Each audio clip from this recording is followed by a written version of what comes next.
Certainly, people underestimated how much the increase in taxes, payroll, and income, and now the sequester would affect the economy. My view was that that would imply a fiscal drag of at least 1.6, 1.7% this year, and therefore the economy this year is not going to grow much more than 1.6% given this significant fiscal drag.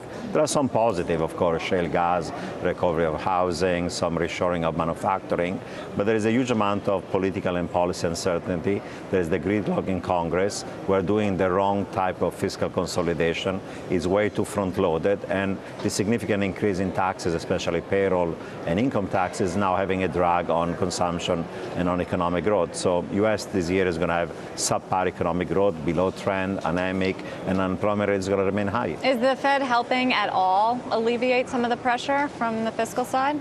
Well, the Fed is doing quantitative easing, and given the economy is so weak, probably, given the amount of a fiscal drag, the Fed is doing the right thing for the time being.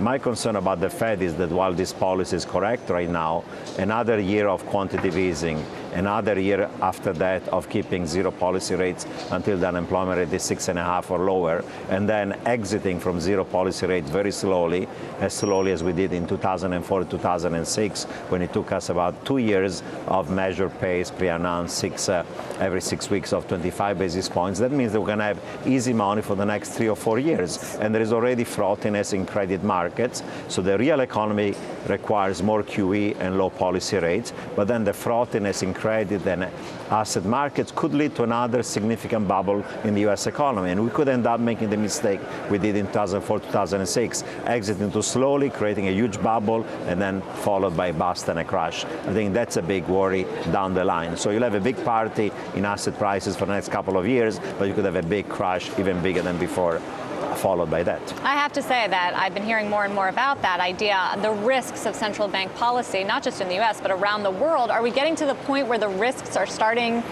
to outweigh the potential benefits?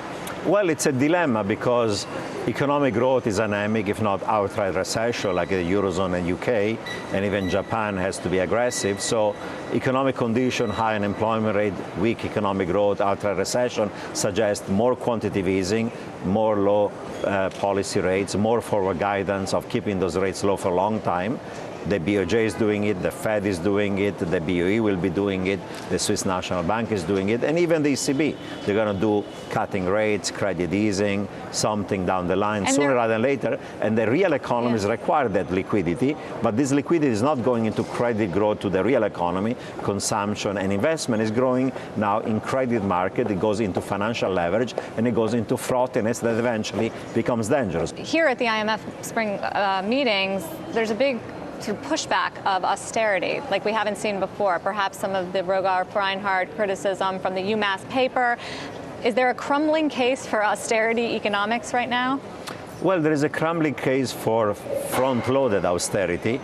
We're in a world in which until last year, the austerity was concentrated in the periphery of the Eurozone and the UK, but now we have a massive fiscal drag in the United States. We'll have a significant fiscal drag also in the core of the Eurozone because the fiscal compact applies also to Germany and everybody. And the recent IMF studies correctly suggest that when everybody is doing austerity at the same time, then it's synchronized, and the fiscal multipliers that are negative on economic activity because raising taxes, reducing disposable income, reducing government spending has a negative effect on economic growth. So the risk that we're facing right now is that the austerity is too front-loaded. Of course, over time, you have to reduce budget deficits in order to make sure that that becomes stable and sustainable.